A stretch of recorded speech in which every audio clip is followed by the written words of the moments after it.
Hello दोस्तों, RBC MPPSC में आप सभी का स्वागत है। और आज हम यूनिट फर्स्ट इतिहास की यूनिट फर्स्ट जो है उसका अगला टॉपिक जो है उपनिषद के बारे में डिस्कशन करने वाले हैं।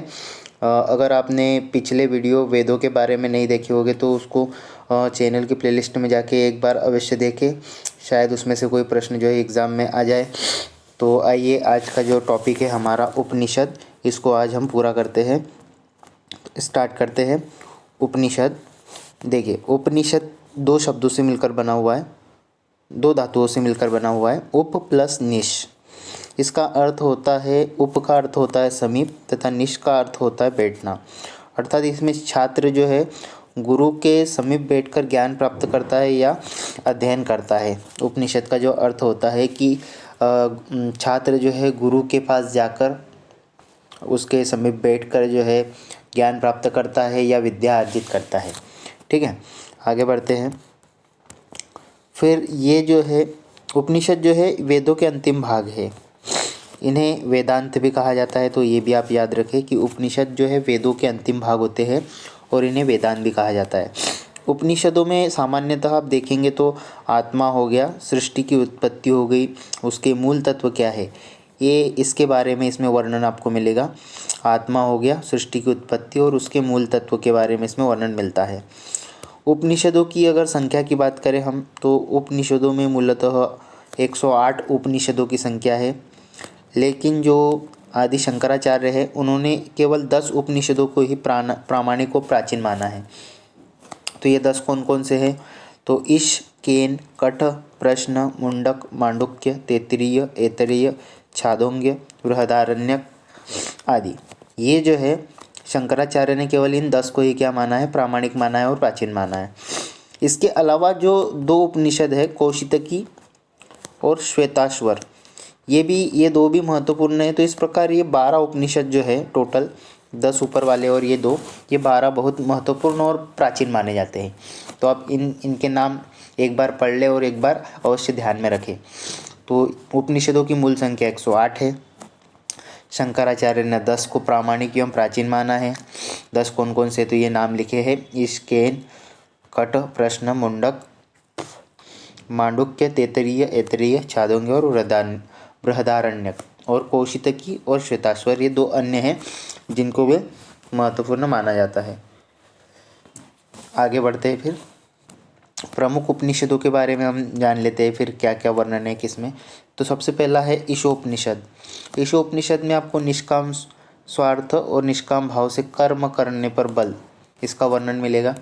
तो निस्वार्थ और निष्काम भाव से कर्म करने पर बल, इसका वर्णन जो है ईशोपनिषद में मिलता है। फिर दूसरा है केन उपनिषद। तो केन उपनिषद में ब्रह्मा को सर्वशक्तिमान बताया गया है। क्या बताया गया है? ब्रह्मा को सर्वशक्तिमान। फिर आगे बढ़ते हैं। कठोपनिषद की बात करें हम तो आत्मा अमर है, शरीर नश्वर है, इसके बारे में बताया गया है। इसमें नचिकेता और यमराज के बीच जो प्रश्नोत्तर द्वारा मृत्यु के बाद जीवन के ज्ञान का वर्णन है। तो कठोपनिषद में याद रखें कि नचिकेता और यमराज के बीच जो संवाद होता है मृत्यु के बाद जीवन के ज्ञान का वर्णन, ये इसमें मिलता है। फिर अगला है प्रश्नोपनिषद। प्रश्नोपनिषद की बात करें हम तो इसमें जो है प्राण शक्ति को संसार का आधार बताया गया है और सूर्य ही समस्त जगत को प्राण शक्ति देता है। ठीक है, तो उपनिषद में क्या है? प्राण शक्ति को संसार का आधार बताया है और सूर्य ही समस्त जगत को क्या है? प्राण शक्ति देता है। इसका इसमें वर्णन मिलता है। फिर आगे बढ़ते हैं।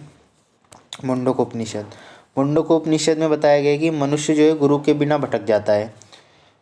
क्या बताया गया है मुंडकोपनिषद में? मनुष्य जो है गुरु के बिना भटक जाता है, परंतु स्वयं गुरु को भी ब्रह्मनिष्ठ होना चाहिए।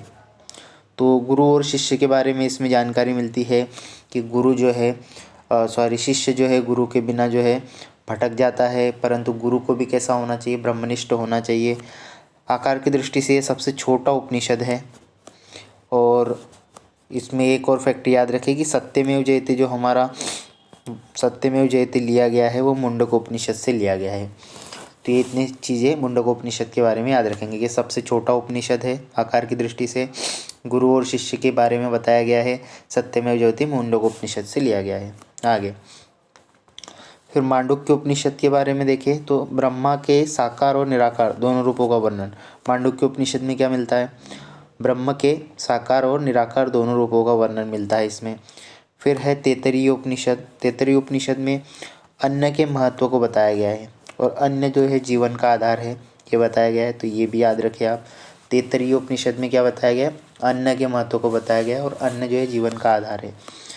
फिर ऐतरेय उपनिषद, इस उपनिषद को आत्मा के महत्व को प्रदर्शित, इसमें क्या है, ऐतरेय उपनिषद में आत्मा के महत्व को बताया गया, आत्मा के महत्व के बारे में, तो आप ये भी याद रखें। छांदोग्य उपनिषद अगला सबसे प्राचीन उपनिषद है ये। इसमें सर्वप्रथम देवकी पुत्र कृष्ण का उल्लेख मिलता है। तो प्रश्न ऐसा पूछा जा सकता है कि सर्वप्रथम देवकी का पुत्र श्री कृष्ण, इसका उल्लेख किस उपनिषद में मिलता है, तो छांदोग्य उपनिषद में। इसके अलावा एक इम्पॉर्टेंट फैक्ट यहाँ पे कि हमारे जो 4 आश्रम हैं, 4 आश्रम में से प्रथम 3 आश्रम जो है, प्रथम 3 आश्रमों का उल्लेख कहाँ मिलता है, तो छांदोग्य उपनिषद में। ठीक है, प्रथम 3 कौन कौन से आश्रम है, उनमें से 4 आश्रमों में से 3 आश्रम, मतलब 3 आश्रमों का इसमें उल्लेख मिलता है। आगे देखते हैं फिर बृहदारण्यक उपनिषद, यह सभी उपनिषदों में सबसे अधिक विशाल है। बृहदारण्यक क्या है, सबसे बड़ा उपनिषद है। महर्षि याज्ञवल्क्य उपनिषद, इस उपनिषद के प्रवक्ता कौन है, महर्षि याज्ञवल्क्य है।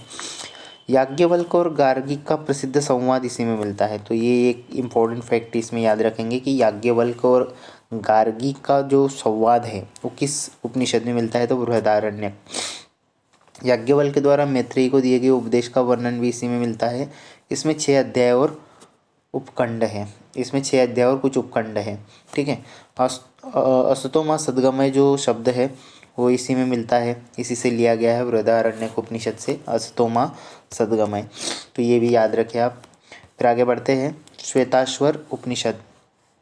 देखिए, ब्रह्म के लिए हंस शब्द का प्रयोग किया है इसमें योग साधना व गुरु भक्ति के विषय में वर्णन मिलता है।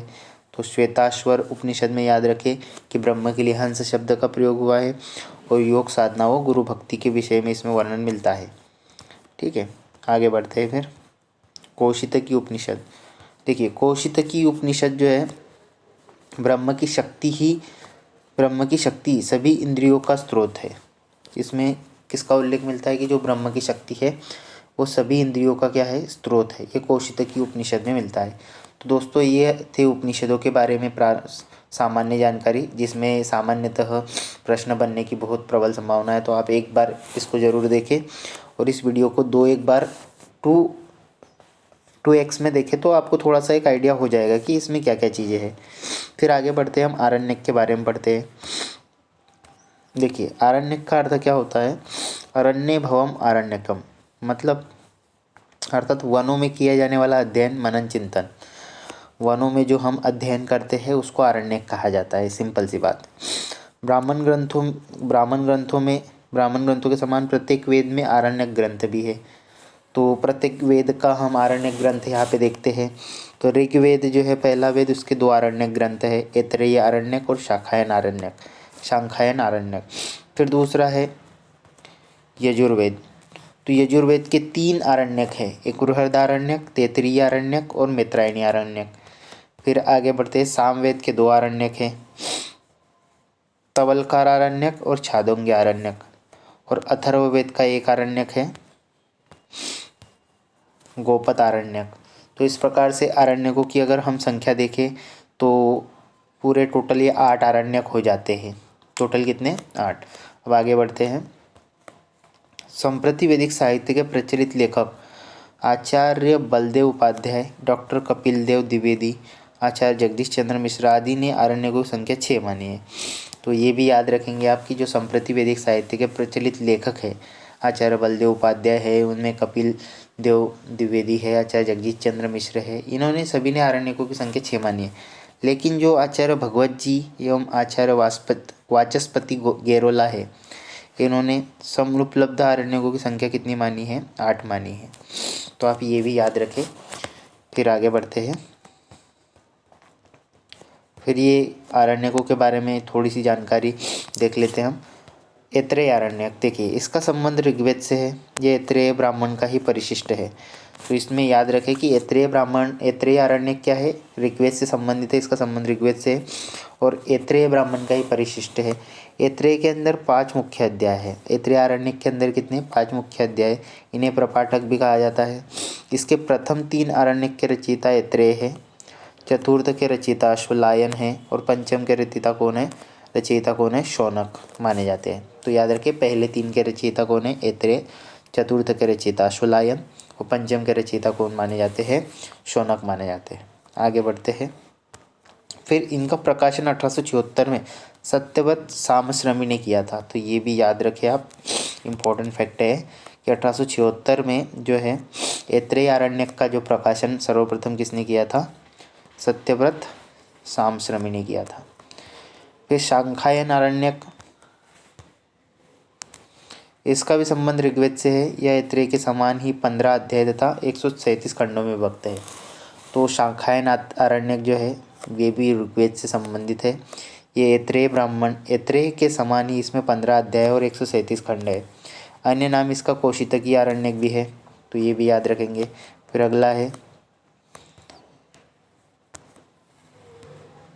तैत्तिरीय आरण्यक। यह कृष्ण यजुर्वेदीय शाखा का आरण्यक है। यह कृष्ण यजुर्वेदीय शाखा का आरण्यक है। इसमें 10 प्रपाठक या परिच्छेद है। इस आरण्यक में 5 पंच महायज्ञों का वर्णन मिलता है। किसका वर्णन मिलता है, प्रश्न। इस आरण्यक में पंच महायज्ञ का वर्णन मिलता है। पंच महायज्ञ कौन कौन से अब देख लेते हैं। ब्रह्मयज्ञ, देवयज्ञ, पितृयज्ञ, मनुष्य यज्ञ और भूत यज्ञ। तो ये 5 महायज्ञ है जिसका वर्णन तैत्तिरीय आरण्यक में मिलता है। किस में मिलता है भाई, तैत्तिरीय आरण्यक। तो याद रखेंगे कि तैत्तिरीय आरण्यक जो है कृष्ण यजुर्वेदी शाखा का आरण्यक है। 10 प्रपाठक और परिच्छेद है इसमें और पंच महायज्ञ का वर्णन मिलता है। पंच महायज्ञ कौन कौन से, ब्रह्मयज्ञ, देवयज्ञ, पितृयज्ञ, मनुष्य यज्ञ, भूत यज्ञ। फिर आगे बढ़ते हैं। अब हम आगे बात करते हैं वेदांग के बारे में। तो ये भी बहुत इम्पोर्टेंट है भाई, इसको ध्यान से देखिए। वेदों के गूढ़ या वास्तविक अर्थों को जानने के लिए तथा वेदों के मंत्रों के शुद्ध उच्चारण के ज्ञान के लिए वेदांगों की रचना की गई है। वेदांगों की संख्या कितनी है, 6 है। कौन कौन से है वो देख लेते हैं। तो शिक्षा, छंद, व्याकरण, ज्योतिष, निरुक्त, कल्प। तो ये इनके नाम याद रखें आप और इनकी संख्या कितनी है, 6 है और नाम याद। अब शिक्षा जो है वेद पुरुष की नासिका कहा जाता है इसको। छंद को वेद पुरुष के पैर माना जाता है। व्याकरण को वेद पुरुष का मुख माना जाता है। ज्योतिष को वेद पुरुष के नेत्र माने जाते हैं। निरुक्त को वेद पुरुष का कान माना जाता है और कल्प को वेद पुरुष के हाथ माने जाते हैं। तो ये कुछ सामान्य जानकारी इसके बारे में, तो आप इसको याद रखें। फिर है शिक्षा। वैदिक स्वरों के शुद्ध उच्चारण के लिए शिक्षा शास्त्र की रचना की गई है। इसे स्वर विज्ञान भी कहते हैं।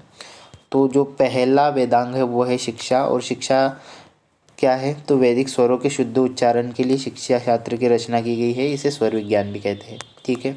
अगला है छंद। अब वैदिक संहिताओं का एक बहुत बड़ा भाग जो है पद्य में है। अब पद्यों को चरणबद्ध और सूत्रबद्ध करने के लिए क्या किया गया, छंदों की रचना की गई। और पिंगल द्वारा एक महत्वपूर्ण ग्रंथ लिखा गया, छंद शास्त्र, जो बहुत ही प्राचीनतम ग्रंथ है, छंद शास्त्र। तो याद रखेंगे इसको भी। आचार्य पिंगल द्वारा रचित ग्रंथ कौन सा है, छंद शास्त्र है। फिर अगला है व्याकरण। तो देखिए व्याकरण शास्त्र के ज्ञान के साथ साथ हम वेद मंत्रों के अर्थों को भलीभांति समझ सकते हैं। व्याकरण के द्वारा हम ज्ञान के साथ साथ वैदिक मंत्र के जो अर्थ है उसको भी अच्छी तरह से समझ सकते हैं। व्याकरण के प्राचीनतम ग्रंथ जो है वो है पाणिनि द्वारा रचित अष्टाध्यायी, पतंजलि का महाभाष्य और कात्यायन का वार्तिक ग्रंथ। तो ये याद रखेंगे क्योंकि ये आ सकते हैं। ठीक है। पाणिनि ने कौन से ग्रंथ की रचना की है, अष्टाध्यायी। पतंजलि ने महाभाष्य लिखा है। कात्यायन कृत कौन था, वार्तिक है। तो 3 ग्रंथ याद रखेंगे व्याकरण के में। ज्योतिष। अब ज्योतिष में क्या है, तो ब्रह्मांड और नक्षत्रों के विषय में भविष्यवाणी के बारे में इसमें जानकारी मिलती है। और भविष्यवाणी जो है ज्योतिष का विषय है। ब्रह्मांड और नक्षत्र के विषय में भविष्यवाणी जो है ज्योतिष में मिलती है। फिर निरुक्त जो है, निरुक्त का अर्थ जो है व्युत्पत्ति शास्त्र, अर्थात इसमें वैदिक शब्दों का संग्रह मिलता है। तो याद रखें कि निरुक्त का अर्थ होता है व्युत्पत्ति शास्त्र, तो इसमें वैदिक शब्दों का संग्रह मिलता है। निरुक्त के प्रथम आचार्य ऋषि कश्यप ऋषि है, ये भी याद रखेंगे। फिर अगला है कल्प। कल्प जो है इसमें यज्ञ विधान एवं संस्कारों का क्रमबद्ध एवं संक्षेप में वर्णन मिलता है। तो कल्प क्या है? कल्प में यज्ञ विधान एवं संस्कारों का संक्षेप में वर्णन। इसके अलावा कल्प का अगर दूसरे अर्थ में देखें, अर्थ दूसरे शब्दों में अर्थ देखें तो यज्ञ का अर्थ, कल्प का अर्थ कर्मकांड होता है, अर्थात ऐसे विधि नियम जो सूत्र में लिखे गए हैं वो कल्प सूत्र कहलाते हैं। कल्प सूत्र के 3 भाग हैं। कौन कौन से? शोध सूत्र, ग्रह्य सूत्र, धर्म सूत्र। अब इनके बारे में देख लेते हैं थोड़ा कि शोध सूत्र में क्या है, ग्रह्य सूत्र में क्या है और धर्म सूत्र में क्या है। तो देखिए, श्रोत सूत्र की अगर बात करें हम सबसे पहले, तो यज्ञ से संबंधित नियमों का वर्णन जो मिलता है वो श्रोत सूत्र में मिलता है। फिर है ग्रह्य सूत्र। अब ऐसे नाम से इसके समझ में आ रहा है कि ग्रह्य सूत्र में गृहस्थ जीवन से संबंधित जानकारी मिलेगी। सभी संस्कारों का इसमें वर्णन है। इसमें गर्भाधान से लेकर तो अंत्येष्टि संस्कार तक आपको सभी संस्कारों का विधिवत वर्णन मिलता है ग्रह्य सूत्र में। तो इसको याद रखेंगे, क्योंकि डायरेक्टली पूछा जा सकता है कि भाई संस्कारों का जो वर्णन है किस सूत्र से मिलता है या किस सूत्र में इसकी जानकारी प्राप्त होती है। तो याद रखेंगे ग्रह्य सूत्र में। और यज्ञ से संबंधित विधान किस में मिलते हैं? तो शोध सूत्र में। अगला है धर्म सूत्र। धर्म सूत्र की बात करें, धर्म सूत्र में व्यक्ति का समाज के प्रति क्या कर्तव्य है इसका वर्णन मिलता है। धर्म सूत्र में वर्ण धर्मों, आश्रम वगैरह, धर्म के पालनार्थ व्यक्ति का आचरण कैसा होना चाहिए, इन सब चीज़ों की जानकारी जो है धर्म सूत्र में मिलती है। तो धर्म सूत्र का मतलब ये है कि भाई व्यक्ति का समाज के प्रति क्या कर्तव्य है, उसका समाज के साथ कैसा व्यवहार होना चाहिए, आश्रम हो गए, धर्म का पालन हो गया, इन सभी का पालन या आचरण कैसा होना चाहिए, इसके बारे में जो है धर्म सूत्र में जानकारी मिलती है। तो दोस्तों, तो ये था हमारा आज का वीडियो जो उपनिषद वेदांग, जिसमें हमने उपनिषद वेदांग और आरण्यक वगैरह सभी चीज़ें कवर की है। अगर आपको ये वीडियो अच्छा लगा है तो वीडियो को शेयर करें, लाइक करें, इस चैनल को सब्सक्राइब करें। धन्यवाद।